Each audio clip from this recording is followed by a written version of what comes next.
The wind howled over the barren wasteland, sweeping dust across jagged rocks. Kareth moved swiftly, her claws clicking against the cracked ground. The elder's words echoed in her mind, the humans bring chaos.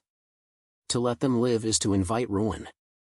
She spotted the wreckage before the fire had fully died out. Twisted metal, thick smoke curling into the darkening sky. Something groaned within the debris, a sound unfamiliar on this dead land. Cautious, she crept forward, gripping the hilt of her blade. A figure slumped against a crumpled wing, blood staining a torn suit. Not an enemy, not a conqueror, just a dying man. His breathing was shallow, his face streaked with soot. He didn't even see her. Kareth hesitated. The law was absolute. No alien may interfere with human fate. No matter how helpless, they must be left behind. Yet, as she stared at him, something twisted inside her chest. The Elder's law spoke of destruction, but she saw no monster. Just weakness.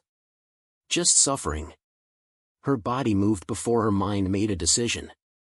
She sheathed her blade, bent down, and lifted him onto her back. He was heavier than she expected. His breathing hitched at the movement, but he didn't wake. The elders would call her foolish. They would brand her a traitor. But she ignored the fear clawing at her ribs and took her first step toward defiance. The human stirred, groaning as Kareth placed a damp cloth against his forehead. His skin was too soft, too fragile. His breathing came in shallow gasps, but at least he was alive. His eyes fluttered open, unfocused at first, then locked onto her with sharp awareness. He didn't flinch. Didn't recoil. Just blinked and muttered, "Not exactly the afterlife I pictured." His words were strange, but the tone, dry, amused, was unmistakable. Even dying, he found humor. Kareth frowned. "You should be dead." "Yeah, well, humans are bad at quitting." He exhaled sharply, wincing as he tried to move. "Where am I?" "Forgotten land." "You were left to die." "Sounds about right," he muttered, tilting his head toward her. "And you?" "Let me guess, shouldn't be helping me?" Kareth's grip tightened on the cloth. "It is forbidden." "Then why?" The question settled between them. She had no answer that made sense, not by the elder's logic. She had seen his weakness, heard his suffering, and it had mattered. That was reason enough. "You are human," she said. "You fight against fate." He huffed a laugh, eyes heavy with exhaustion. "Yeah, kind of a bad habit of ours." She had saved him. And now, she realized, she had condemned herself. The elders were swift in their judgment. Word spread of Kareth's betrayal, and within hours, she was summoned to stand before them. The ancient chamber was silent, the weight of her actions heavy in the air. "You have broken the law," the lead elder spoke, voice cold as stone. "The human was condemned to die, as are all of their kind. Your interference is an affront to our order."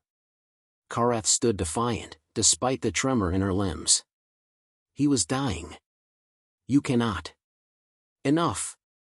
The elder's voice cracked like thunder, echoing off the walls. "Your compassion has endangered us all. This human will not rest until others like him learn of your treachery. His kind spreads like a disease, undermining our very foundation." "I saved him," Kareth replied, her voice rising. "And what do I see in him? A creature that fights against fate itself. You call it ruin, but it's something more.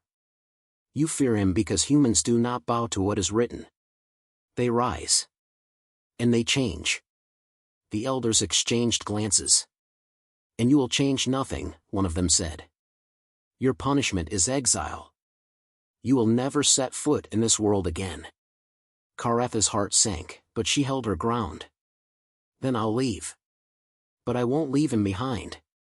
The human. Ethan." The elder's anger was the least of her concerns now. They moved swiftly, ordering her executioners to take her into custody. But before they could, a loud crash echoed from the chamber's entrance. Ethan, somehow, was standing. Bloodied, bruised, but alive. "No," he said, voice ragged. I won't leave her. He stepped toward her, defiance in his eyes. I'm not going anywhere without her. The elders stared, stunned, as he collapsed to the ground. But it didn't matter. The seed had been planted. There was no going back now.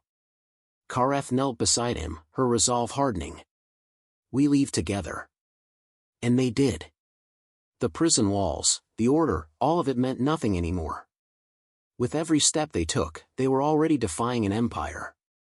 Kareth and Ethan ran, their feet pounding the cracked earth beneath them, the weight of the elders' wrath closing in.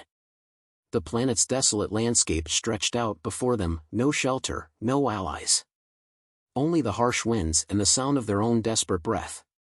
Ethan's hand gripped hers tightly, but Kareth could feel his strength waning. He wasn't built for this world. His body, fragile and burned, was on the edge of breaking. Still, he pressed on, his will unyielding. We can make it to the ship, Kareth said, though her voice trembled. The ship, the one she had seen in the distance after the crash. It was their only hope. But it was still too far. Ethan shook his head, a smile tugging at his lips despite the pain. Not sure I can outrun an entire planet's worth of pissed-off aliens. I'll get us there, she vowed, her tone hard. She pulled him forward, faster, ignoring the cramps in her limbs, the hunger gnawing at her. But then they heard it, a crackling signal, faint but clear. The distress beacon. Ethan's ship. He had activated it before, in a moment of desperation. His eyes went wide. They'll come. The humans. Kareth could see it in his eyes. Hope? It was an alien concept to her, but she recognized it now. Ethan gritted his teeth. We don't stop now. They won't stop. The others, the ones we inspire, they'll rise. And when they do... He coughed, but his eyes shone with a fire she had never seen in her people. They won't leave us. The ground shook beneath them, and the air crackled with static. From far off, the low hum of engines reached their ears. Human ships. They were coming. You're right, she said softly. The galaxy won't turn away. Not anymore. And then, from the depths of the wasteland, they saw it, the human fleet, emerging from the darkness. For a moment, Kareth thought she might cry. But no. They weren't saved yet. The battle was just beginning. We fight, Kareth said, her voice fierce. Together. Ethan nodded, standing taller than before. Together. And with that, they charged toward the coming storm, ready to face whatever the galaxy threw their way. Because they knew now, they would never turn away.